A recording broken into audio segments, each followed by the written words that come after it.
आज हम शिलाजीत पार्ट 2 में शिलाजीत का शोधन देखेंगे, शिलाजीत का मारन देखेंगे, शिलाजीत मात्रा 7, शिलाजीत का अनुपान, शिलाजीत के गुण और शिलाजीत सेवन करने के समय पर पथ्य अपथ्य क्या है, ये बहुत इम्पॉर्टेंट है। ठीक है, तो जैसे कि आप सबको पता है शिलाजीत, अगर आप अमेज़ोन पे जाओ, फ्लिपकार्ट पे जाओ, कहीं पे भी शुद्ध शिलाजीत दिया जाता है और ये कहा जाता है कि ये आप रोज़ ले लो, ये करो, वो करो, एक्सेट्रा बहुत सारी चीज़ें बताई है। बट अगर आप एक आयुर्वेदिक स्टूडेंट हो तो आपको ये बात पता होनी चाहिए कि जब हम शिलाजीत का सेवन करते हैं उसकी भी एक मात्रा होती है, वो बल अनुसार डिसाइड होती है।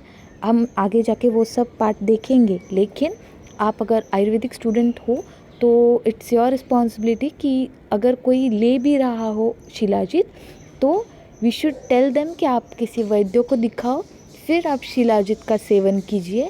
आपके बॉडी के अनुसार आपको कितनी मात्रा लेनी चाहिए, कितने टाइम तक आपको शिलाजीत का सेवन करना चाहिए, किस अनुपान के साथ सेवन करना चाहिए और इसकी सेवन करने के बाद उसके साथ आपको क्या लेना चाहिए, दुग्ध लेना चाहिए या क्या लेना चाहिए, सब एक वैद्य आपके प्रकृति के अनुसार आपको बताएगा।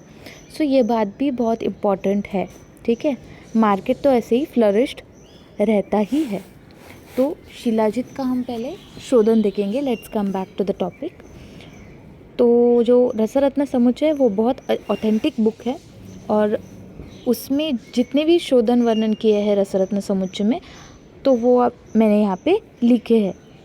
ठीक है, तो क्षार अम्ल गो जले धुते शुद्धत्व शिलाजतु, मतलब ये सिंपल है कि क्षार अम्ल और गो जले, मतलब क्षार जल जो होता है, ठीक है, मतलब जो क्षार है उसमें हम जल ऐड करते हैं, उसको स्त्रावन करते हैं तो उसे क्षार जल बोलते हैं। तो क्षार जल अथवा गोमूत्र से अगर शिलाजीत को प्रक्षालित किया जाए, ठीक है, धोया जाए और फिर उसे सुखाया जाए तो भी वो शुद्ध हो जाता है। ये हो गया उसका सिंपल।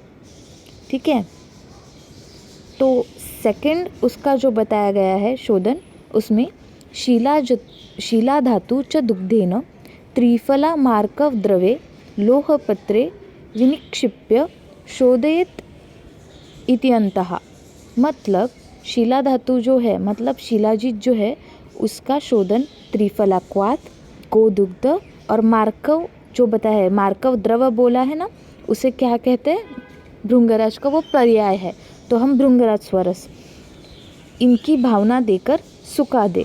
मतलब ये ऐसे नहीं है कि त्रिफला क्वाथ का दे या अथवा गोदुग्ध का दे अथवा भृंगराज स्वरस का दे, नो, हमको इन तीनों का भी उसको शिलाजीत को भावना देनी है और फिर उसे सुखा देना है। ठीक है, ऐसा ही वर्णन किया गया है।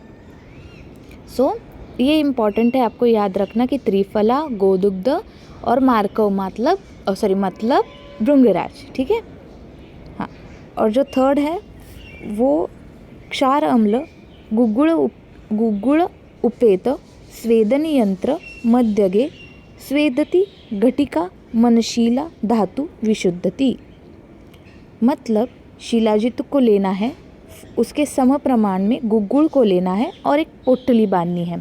पोटली बांधने के बाद उसको क्षार और अम्ल से पूरित स्वेदनी यंत्र में रखना है। मतलब स्टार्टिंग में हमें एक स्वेदनी यंत्र लेना है, फिर गुगुल के साथ शिलाजीत को समभाग में लेकर पोटली बांधनी है और फिर क्षार और अम्ल से पूरित जो स्वेदनी यंत्र है उसमें उस पोटली को रखना है और कितने घंटे तक, 1 घंटे तक स्वेदन करना है और उसके पश्चात हमें क्या मिलेगा, शुद्ध शिलाजीत मिलेगा। क्षार अम्ल गुगुल उपेत स्वेदन यंत्र मध्यगे स्वेदति घटिका मनशीला, घटिका मान, ऐसा है, घटिका मान, घटिका मनशीला नहीं, घटिका मान शिला धातु विशुद्धति, मतलब 1 घटिका रख के शिला धातु जो है विशुद्ध हो जाता है। ठीक है, तो ये 3 हमने शोधन देखे। पहला जो देखा वो क्षार जल और गोमूत्र से अगर शिलाजीत को प्रक्षालित भी किया जाए तो वो शुद्ध हो जाता है। सेकंड हमने देखा उसको भावना त्रिफला क्वाथ की, गोदुग्ध की और भृंगराज स्वरस की भावना देकर उसे सुखाना है। थर्ड जो हमने देखा, शिलाजित और गुग्गुल का समभाग लेकर पोटली बांधनी है। क्षार अम्ल पूरी जो स्वेदन यंत्र है उसमें 1 घंटा तक उसको रखना है। स्वेदन पश्चात वो शुद्ध शिलाजित हमें प्राप्त होता है। अब हम देखेंगे शिलाजित का मारन। लेकिन शिलाजित का मारन देखने से पहले मैं आपको एक बात अलर्ट करना चाहती हूँ कि यहाँ पे मैंने स्टार का एक चिन्ह बनाया है। वहाँ पे मैंने लिखा है परंतु शिलाजित भस्म निर्गुण पाया जाता है, भस्म का सत्वपान करना निरुपयोगी है।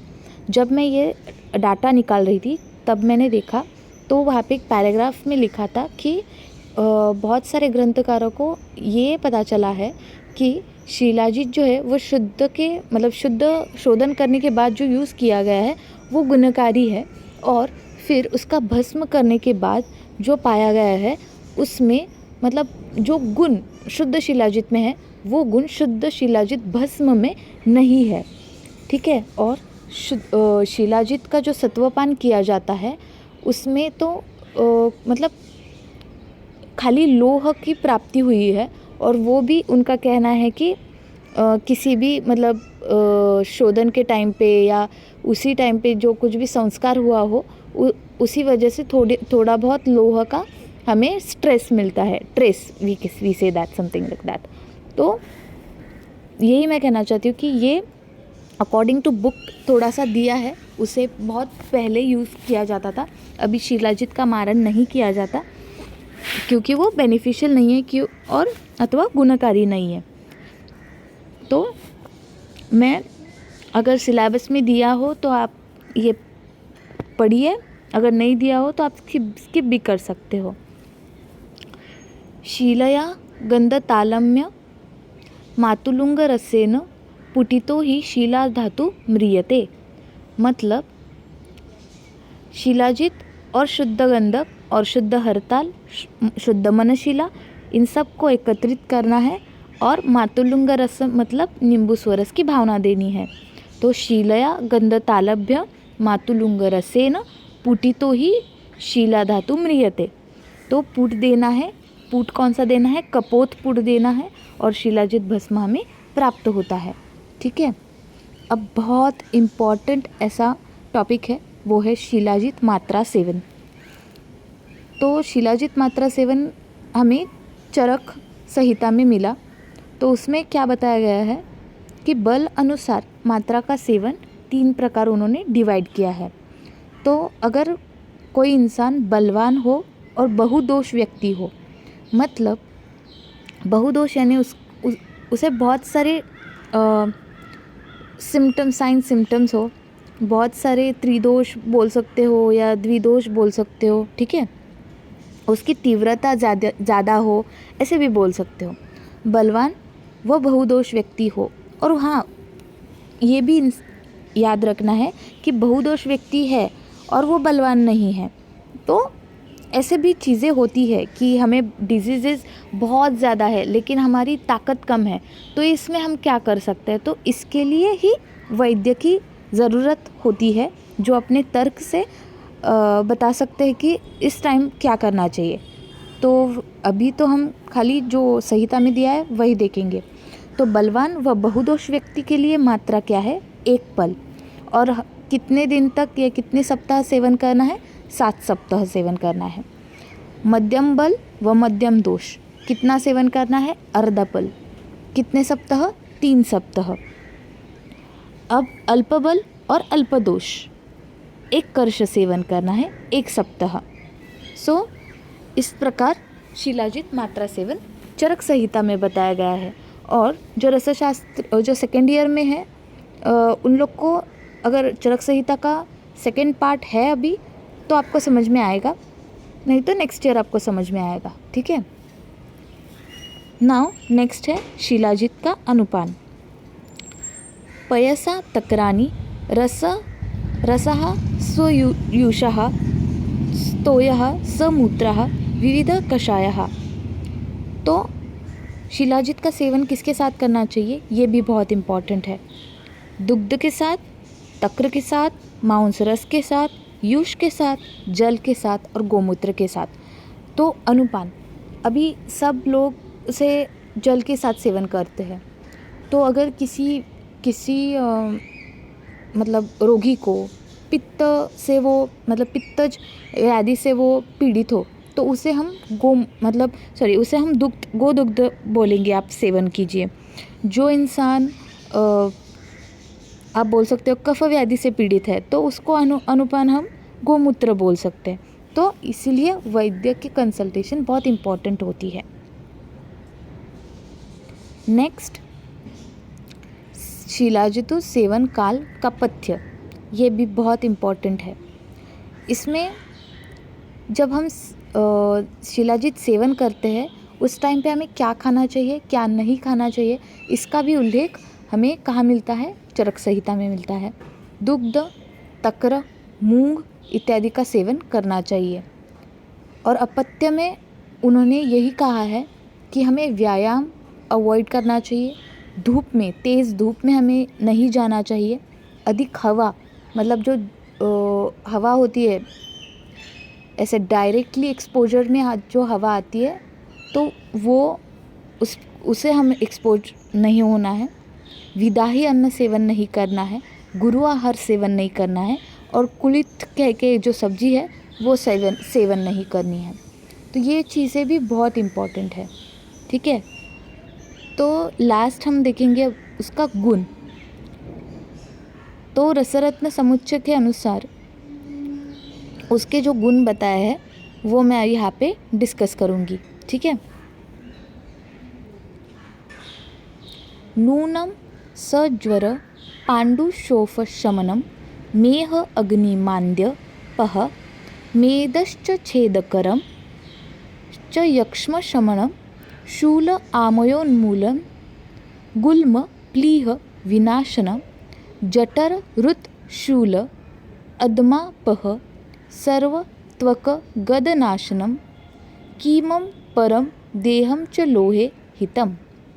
तो हम ज्वर में यूज़ कर सकते हैं, यूज़ करते हैं वैद्य, पांडु में, शोफ में, शोफ व्याधि शमन करने के लिए, मेह में, अग्निमांद्य में, मेदस छेदकर मतलब स्थौल्य में, यक्ष्म व्याधि में, शूल अगर हो उस व्याधि को नष्ट करने के लिए, गुल्म, प्लीह जठर व्याधि के लिए, रुद व्याधि के लिए, अधमान व्याधि के लिए, और सर्व त्वक गद मतलब सर्व त्वक व्याधि के लिए हम किसका यूज़ करते हैं? शिलाजित का यूज़ करते हैं। और चरक ने एक लाइन में ये भी कहा है, रसायनम तत्विधि भीस्तदः वृषा तच्च रोगानुत, मतलब विधि अनुसार अगर हम शिलाजित का सेवन करें तभी हमें उसका रसायन और वाजीकरण युक्त लाभ होता है। और चरक ने क्या बताया है?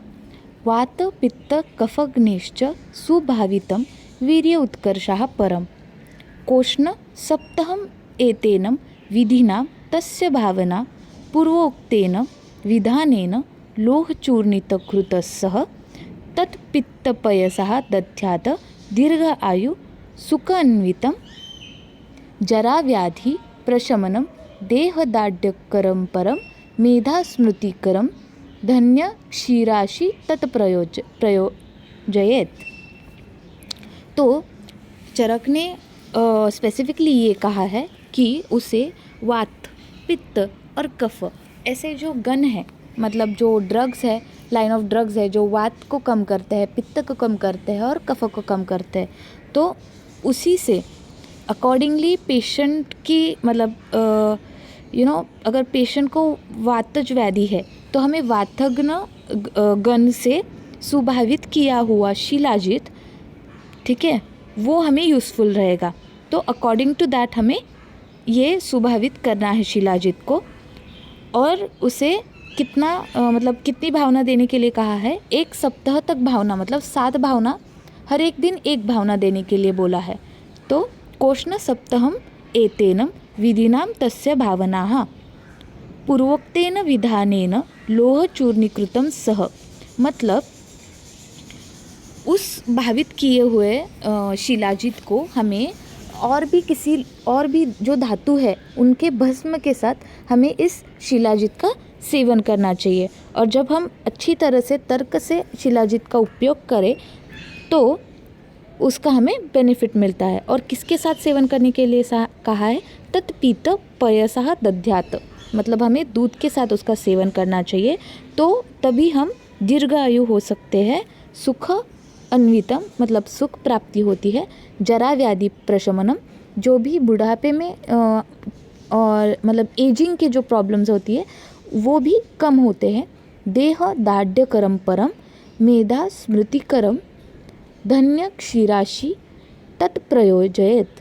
ठीक है, तो ये सब हमने शिलाजित के ये है शिलाजित। तो हमने अभी जो श्लोक्स देखे, ये मात्रा सेवन देखा, शोधन देखा। ठीक है, तो हमें शिलाजित के बारे में अभी बहुत सारी चीज़ें पता है। ठीक है, और भी बहुत सारी श्लोक्स है, जैसे कि सर्वव्याधि को विनाश करने वाला शिलाजित एक्सेट्रा। तो ऐसे बहुत सारे श्लोक्स है चरक संहिता में, तो आप वो भी देख सकते हो।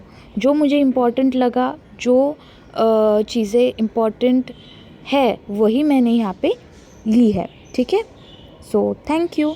और हाँ,